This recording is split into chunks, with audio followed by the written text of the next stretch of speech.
House Press Secretary Karoline Leavitt. I think that part publicly surprised them, but it's not really surprising knowing President Trump as well as I do. He wants peace. This guy won the election. He asked for a meeting. The president met with him. But I don't see how they will reconcile defund, dismantle, no bail laws, empty the jails, and not support ICE in their attempt to enforce the law. I don't see any resolution there. Do you? Well, Sean, you hit the nail on the head in your opener there. This meeting today really proved that President Trump is willing to meet with anybody, to sit across the table, to shake hands, look people in the eye, and have discussions on how they can mutually benefit the American public. And don't forget, President Trump is a lifelong New Yorker. He loves that city. He helped build the skyline as it exists and shines today. So, of course, he wants New York to succeed. He wants all of America to succeed, because he is a president for all Americans, despite what the Democrat Party and the leftist media might tell the American people every single day. The president wants this country to come together, and you saw that on full display in the Oval Office. Now, actions, of course, speak louder than words, and ultimately the mayor-elect will be judged by the actions he actually takes in New York, and that has yet to be seen. But as for the actions of President Trump and this administration, rest assured to New Yorkers and all Americans, the president is going to continue to put you first. We're going to continue to slash regulations to bring down prices that were caused by the Democrat Party. We're going to continue to drill, baby, drill, unleash America's energy independence. And, of course, we are going to continue to mass deport illegal criminals from our communities. And ICE will continue to operate in New York City. And that discussion took place in the Oval Office today. President Trump's never going to change his values, but he's always going to try to work with others to make this country great.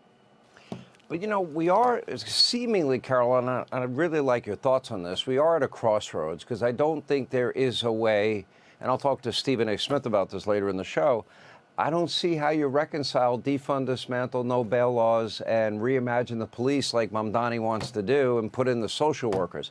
I don't see how you reconcile those that want to raise taxes all over the place and the president's strong commitment to creating a thriving business environment and cutting taxes for working men and women, or those that don't want fossil fuel use. You know, where's the middle ground on any of those issues? Law and or securing the border, for example. You know, where do you meet in the middle there?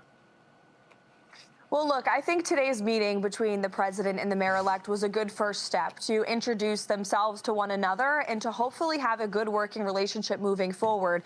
But again, it doesn't mean, Sean, that President Trump is ever going to change his values. And we know, and the president knows, and the American people know, that ultimately President Trump's policies work and capitalism works. And if you look at what President Trump has already done with respect to the economy, there was a lot of talk on the issue of cost of living, because it continues to be a concern for voters, and President Trump is very well aware of that. But look at what he's done thus far. It's a proven economic formula that is working when you combine a massive deregulatory campaign to get the government out of the way of small business and American industry.